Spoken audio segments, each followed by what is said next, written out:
This shoe with the review of the LeBron Next Gen Zoom Generation, Next Gen Zoom Zen, Next Gen Zoom Gen. That's quite a bit of a tongue twister.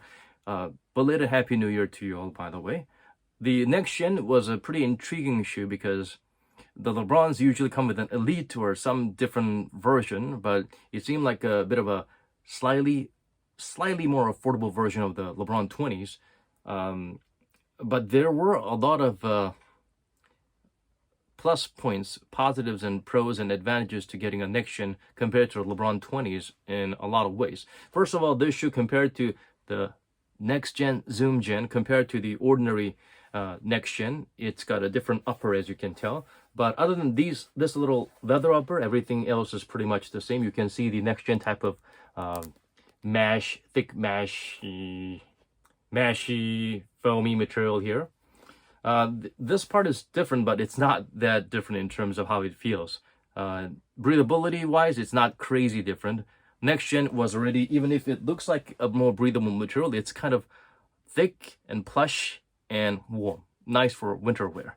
Not really great for walking around in summer. You can definitely smell the difference between things like the LeBron 20s or other shoes to the Next Gens. This is nicely padded, not that breathable. Ventilation is not definitely a plus. So the leather, it's definitely not going to be better, but it's not going to be worse than the Next Gen in terms of breathability. Weight-wise, for a size 9.5, it weighs about 380 grams, pretty much identical as the Next Gens. And yeah, the outsole pattern is identical. If you get the ones that says XDR, which means extra durable rubber, do not be fooled by what the letters promote, because that usually means the compound is a little different. It actually has the advantage of extra durable rubber is that it's supposed to be durable in terms of its I suppose compound or thickness or whatever, but the thing is you actually feel it's quite more slippery than other Next Gen models because of the layer that you need to kind of grind it through after you wear it abrasively for a few games, and then you can feel a normal degree of traction. Before that, you're gonna feel a bit of a slipperiness there. Overall, I think the Next Gen has as good, if not better, traction than the LeBron 20s. I think 21 has worse traction than the 20 and the Next Gen. So that's one thing that you get to look back on. Fit-wise, again, same, but a little bit stuffy, I suppose, because the lace loop started a little bit earlier. So there's a little bit of a containment here. And the lace loop tightening area is not that large or forgiving as the Next Gen. This you can do a lot more in terms of adjusting the lace loop and getting a better lockdown. The lace loop starts much lower. So that's the main difference.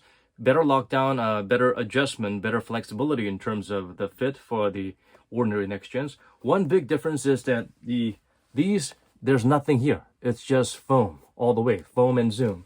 The ordinary Next Gens actually have these little plasticky little, how should I say, U that kind of forms around and provides a level of stability, like having those starchy outsoles that helps you provide a bit more stability in those Zoom Strobel kind of shoes. So that's missing. So the good side to this is that it feels as plush and soft, and Zoom and foam is allowed to roam free. You feel the plushness all over like the LeBron 20s. But if you remember the LeBron 20s, some of the downside for some people is that those that felt like instability, and that little U plate there actually worked better with those who prefer the Next Gen. So this is a Next Gen with a Zoom 20, LeBron 20 kind of heel setting. But so it depends on what you prefer. That's something you might want to take with you.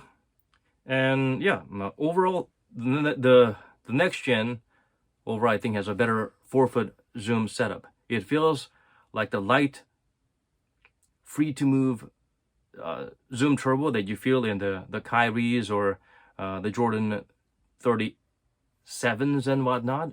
As opposed to the LeBron 20s and LeBron 21s, you can feel there's zoom air inside, but you don't feel the zoom air right underneath your feet. This, you can actually feel that, and it feels good. That's something you might want to consider when comparing the Next Gen and the LeBron 20s and the LeBron 21s. Traction-wise, I think 20 and Next Gen is pretty comparable. 21, a bit of a dust-sensitive traction. So yeah, I think that pretty much covers it. The colorway, I think, is one very important issue. The next gen's the next gen Zoom generation, I hope they release colorways that have been released in previous Zoom generation models, because if you give me Zoom generation tribute shoe without the Zoom generation OG colorways, I don't see a great appeal there. I would rather get this. And the next colorway is weird. It's kind of purple. So why is that? Is that draft day tribute to Kobe Bryant when he was drafted by the Hornets? Or is it poking fun at Michael Jordan for screwing up in terms of managing the Hornets? I don't know. But and the other colorway is the LeBron colorway, which is like, crazy multiverse color that don't seem very relaxed. So just give us the Zoom generation colorway, Nike, please. This original, the red, white, and the green St. Vincent, St. Mary, and the wheat or the brown one or whatever. Just give us something normal that you see in LeBron's 2003 draft first game. So this colorway, I think definitely it's gonna be hard to get because it's got a sentimental value to those who actually appreciate LeBron and his first Nike signature.